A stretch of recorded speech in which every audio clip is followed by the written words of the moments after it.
14 मई एक महान स्वराज योद्धा, महान लड़ाका छत्रपति शिवाजी महाराज के बहादुर पुत्र छत्रपति संभाजी की जयंती है। इस अवसर पर मैं इनके बारे में संक्षेप में बताना चाहूंगा, जिससे कि युवा पीढ़ी इनके बारे में जान सके, प्रेरणा ले सके। संभाजी राजे भोसले छत्रपति शिवाजी महाराज के सबसे बड़े पुत्र थे। 14 मई सन 1647 में जन्मे संभाजी शिवाजी की पहली पत्नी सईबाई की संतान थे। संभाजी ने बचपन में ही अपनी मां को खो दिया था और शिवाजी की मां जीजाबाई ने ही उनकी देखभाल की। शिवाजी अक्सर राज्य के कामकाज से बाहर ही रहे और संभाजी दादी के साथ ही पले बढ़े। राजनीतिक गठबंधन के फलस्वरूप बचपन में ही उनका विवाह पिलाजीराव सिरके की पुत्री जीवूबाई, जिन्हें हम येसुबाई से भी नाम से जानते हैं, से कर दिया गया। पिताजी के पास न रहने से संभाजी बहुत छोटी ही उम्र में राजनीतिक षड्यंत्रों का शिकार हुए। राजनीतिक समझौतों के तहत उन्हें औरंगाबाद के दरबार में दरबारी भी बनना पड़ा। ध्यान रहे, औरंगाबाद उस समय तक मुगलों के पास ही था। मराठाओं के सबसे विवादास्पद राजा संभाजी को लेकर जो भी दस्तावेज हमारे पास मौजूद है, वे दिलचस्प होने के साथ ही अस्पष्ट है।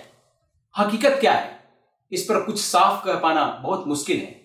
एक दस्तावेज में उन्हें सदचरित्र, तो एक में उन्हें मुगलों से छलावा करने के लिए महावीर बताया गया है। एक कहानी जो हर आलोचक और प्रशंसकों ने कही है, वो है उनकी मौत की कहानी। संभाजी की जिंदगी से जुड़ी हर कहानी और हर घटना विवादास्पद है, पर उनकी मौत गजब है। जिंदगी का कोई एक मत नहीं, पर मौत ऐसी कि आलोचक भी कुछ बुरा न कह पाए। सन 1680 में रायगढ़ किले में शिवाजी के देहांत के बाद मराठा साम्राज्य दोबारा खतरे में आ गया था। मराठियों के सिर पर कोई साया नहीं था। राज सिंहासन भी पारिवारिक मतभेदों के कारण बिना राजा के विदेशियों की नजरों का शिकार बन गया था। शिवाजी के कई मंत्रियों ने सोयराबाई, संभाजी की जो सौतेली मां है, से हाथ मिला लिया था। सोयराबाई ने अपने 10 साल के बेटे राजाराम को गद्दी पर बिठा दिया। संभाजी उस वक्त पन्हाला किले में थे। संभाजी को जब इस षड्यंत्र का पता चला तो उन्होंने सोयराबाई के भाई जो हंबीराव मोहिते थे, उनसे मदद मांगी। हंबीराव ने सोयराबाई का होने के बाद, उसके बावजूद भी संभाजी का साथ दिया। उन्होंने संभाजी ने 20,000 सिपाहियों की फौज लेकर रायगढ़ के किले पर चढ़ाई की। रायगढ़ को बड़ी आसानी से जीत लिया। यूरोपियन दस्तावेज के अनुसार संभाजी ने खुद सोयराबाई के निधन के पश्चात उनका अंतिम संस्कार किया था। सच तो इस देश की मिट्टी की जानती है कि सन 1681 में संभाजी ने खुद को छत्रपति घोषित कर दिया।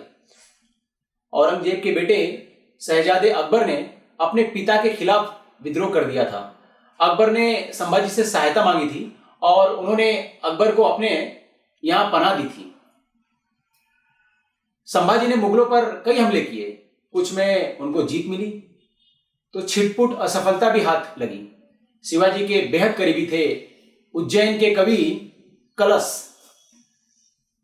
कवि कलश ने संभाजी की गर्मियां बिताने के लिए संगमेश्वर में एक किले का निर्माण करवाने को कहा। संभाजी संगमेश्वर में थे। रायगढ़ किले की सुरक्षा से दूर मुगल सेनापति मुकर्रम खान को इसकी सूचना मिली और उसने संभाजी को बंदी बनाने की योजना बनाई। मुकर्रम की सहायता संभाजी के ही एक रिश्तेदार ने की। संभाजी और कवि कलश को बंदी बना लिया गया और उन्हें औरंगजेब के पास ले जाया गया। औरंगजेब से संभाजी का आमना सामना भी बहुत रोमांचक था। दरबार में संभाजी को देखकर औरंगजेब बहुत ज्यादा खुश हुआ। ऊपर वाले का धन्यवाद देने के लिए औरंगजेब ने झुककर दुआ में मक्के की तरफ हाथ उठाया। कवि कलश ने इतने में आगे बढ़कर कहा कि वे संभाजी के स्वागत में ऐसा कर रहे हैं। औरंगजेब ने गुस्से में संभाजी और कवि कलश को काल कोठरी में डाल दिया। वीर मराठा छत्रपति ने औरंगजेब के किसी भी शर्त को मानने से इनकार कर दिया। अपनी बेइज्जती का बदला संभाजी ने गजब तरीके से लिया। कुछ दस्तावेजों के मुताबिक संभाजी सारी शर्तें एक शर्त पर मानने को तैयार हुए। वो ये थे कि औरंगजेब अपनी बेटी का विवाह संभाजी से कर दे। औरंगजेब ने अपना आपा खो दिया और संभाजी को मारने के आदेश दे दिए। दोनों को काल कोठरी में पिंजरों में कैद किया गया और जोकर जैसी टोपियां पहनाई गई। संभाजी और कवि कलश को बहुरूपिये के कपड़े पहनाकर ऊंटों से बांधकर पूरे नगर, पूरी सेना के सामने घुमाया गया। साथ ही सभी से उन पर थूकने को कहा गया। संभाजी ने चुपचाप ये बेइज्जती बर्दाश्त की। कवि कलश संस्कृत के श्लोकों में पढ़ते हुए सब सहते रहे, अपने मित्र के साथ खड़े रहे। वो औरंगजेब ने संभाजी से इस्लाम कबूलने को कहा। संभाजी ने हिंदू धर्म की महानता की व्याख्या करते हुए औरंगजेब की बात मानने से मना कर दिया। औरंगजेब ने संभाजी के घाव पर नमक लगवाने के आदेश दिए। इतने में भी संभाजी हिंदू धर्म का गुणगान करते रहे। बादशाह ने संभाजी की जीभ काटकर उनके पैरों तले रखने के आदेश दिए और फिर उनकी जीभ एक कुत्ते के आगे फेंक दी गई। औरंगजेब ने संभाजी की आंखें निकालने के भी तात्कालिक आदेश दे डाले थे। औरंगजेब की हैवानियत यहीं पर नहीं रुकी। संभाजी को सबसे दर्दनाक मौत देने की पूरी योजना बनाई गई। संभाजी को कई यातनाएं दी गई। एक एक कर धीरे धीरे उनके हाथ और पैर काटे गए।